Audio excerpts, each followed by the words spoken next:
live in the dungeon. This is the Dream Warrior Review. I'm Kurt Thomas. I'm Strawn.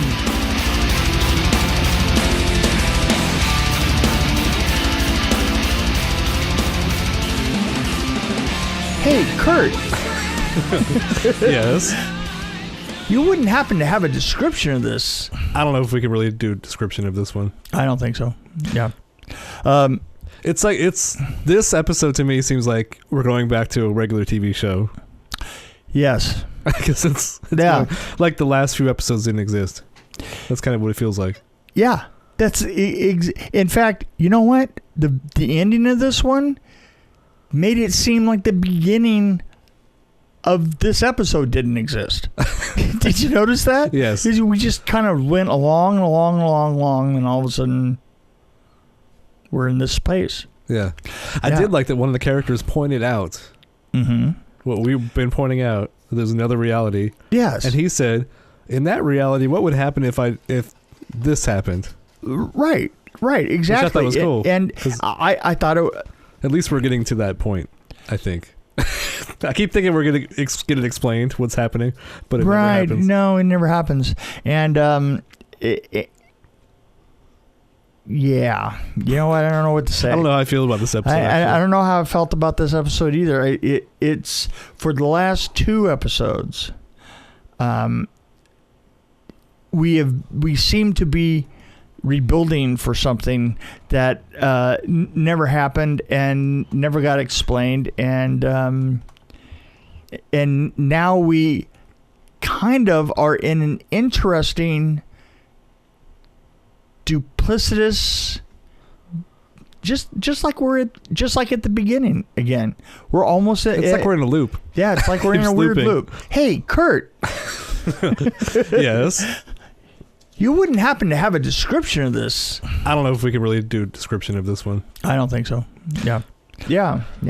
It's I'm not sure that I liked it, to tell you the truth. So the last episode was Henry Deaver, which was interesting because it had Bill Skarsgård playing Henry Deaver, right? Which was the name of the attorney, right? In all the other episodes, right? Because Henry Deaver tied was those the two son together at least. Well, a little bit. It did, but how did they? But how did they relate now? In which time? In which? Now, when are we? Was that? Yeah. When are we? and which timeline was that? And you know what? You got no answers. The kid. I've got no answers. Well, here's an interesting thought, which I'm stealing from somebody else. Okay, go ahead. The kid says that whenever he goes bad, he says he's an anomaly to the timeline. Right. Yeah, he's an anomaly to the timeline made sense to me, in a way. Because it's the fact that he's there is screwing everything up. Yeah, he's supposed to be back in the other timeline. Right. So what does that mean? So he's stuck in this timeline. So is there a timeline in which the lawyer is the bad guy? You mean the younger version of the lawyer? He's stuck in the timeline on the other side too. On the other side, yeah. So I'm so confused. I know. I was like, oh boy. So and is it just a time? Is it at the end of this? Is that the reason for everything that goes on in this town? I mean, is Skarsgård the center of all evil? Maybe this is hell. Maybe everybody's trapped in hell and they're doing all these different versions of. They're in a tunnel. Horrible things. They're in a tunnel in New York all in a car. Jesus. Well, you know what I mean. Yeah, I know exactly what you mean. And actually, the lawyer did say something like, no, it wasn't the lawyer, it was the dad, I think. Yeah. There was a narration. It had to be the dad, I guess. Talking about how the town makes people do crazy things and they try to blame the town for it. It's like, no, that's been in the narration several times. But it's we keep redoing things over and over again. If it's the town, then it can't be Deaver. And why do we keep, seeing whenever Deaver's around everything goes to hell? Right. And so maybe he is a demon that's. And which Deaver is the bad one? That's right. Yeah, remember. Oh God. Maybe we're stuck inside Sissy Spacek's mind, and this is what we're experiencing is her jumbling all of her no memories. because we would be more talented than this. No, that's not happening. You don't think they're going to pan out of the head sometime and be like, look, we're just in her mind. Yeah, I'm in one ear and you're in the other. Ew. Oh, wait. Oh, it's a big cotton swab. Oh, look out. It's a Q-tip. I did like how this ended because I was like, what the hell? Well, that was actually my response. That was your actual response. What the hell? Yeah. What the hell? Everything new is old again. Ooh. Wait a minute. Think on that. Everything new is old again.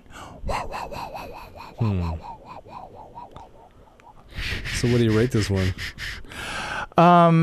Well, now here's the question. Because in all honesty, I would give this a 2.2 because I just didn't care. I was like 2, but... But here's the thing. What now that I've gone through this whole first season of Castle Rock, what is my rating for the whole thing is 2.5.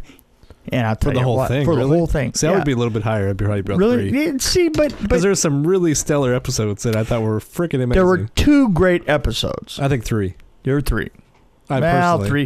3. You're thinking of the one with the sheriff, the sheriff's episode. Yeah, and that was good. But 5 and so it's basically 5 and 7 and 8.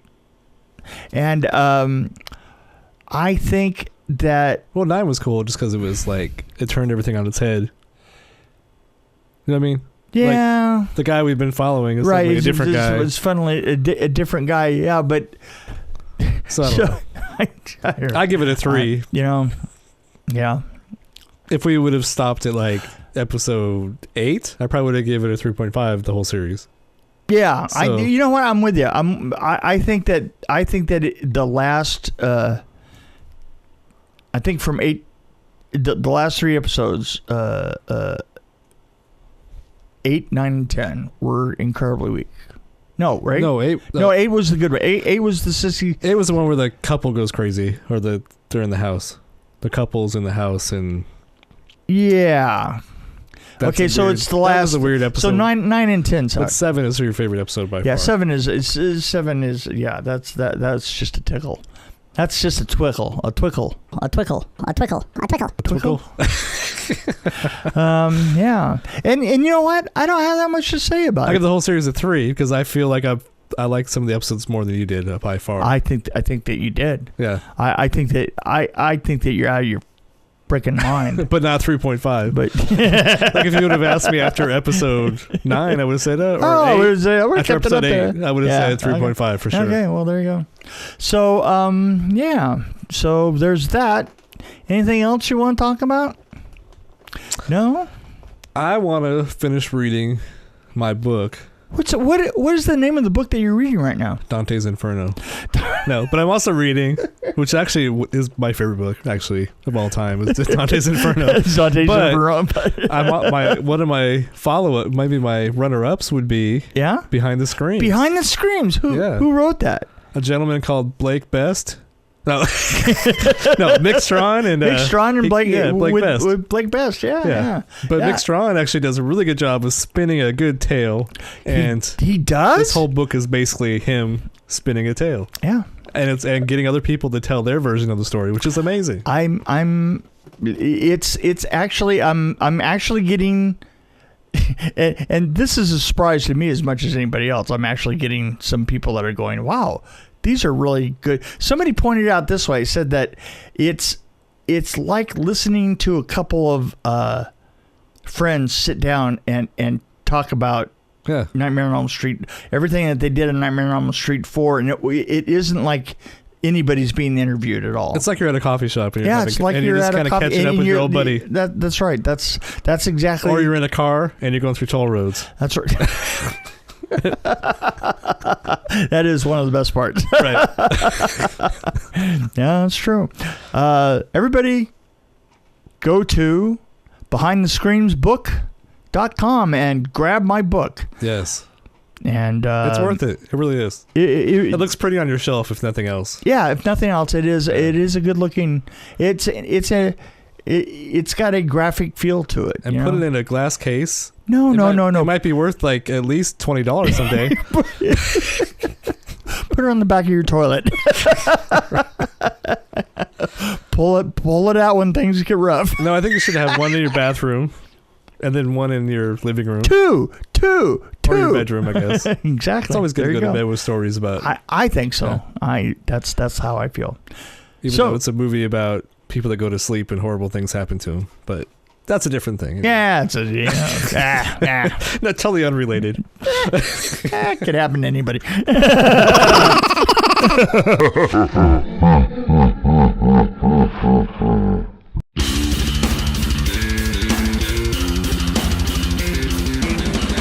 Thanks for joining us on the Dream Warrior Review podcast. Don't forget to tell your friends about us, follow us, and, of course, like us. We can be found on Podbean, which is an amazing app, YouTube, Stitcher, Alexa on any pod, iTunes, Google Play. We're on Twitter as well, at DW Review, and, of course, Facebook. You can find us there. You can also email us at dreamwarriorreview@gmail.com.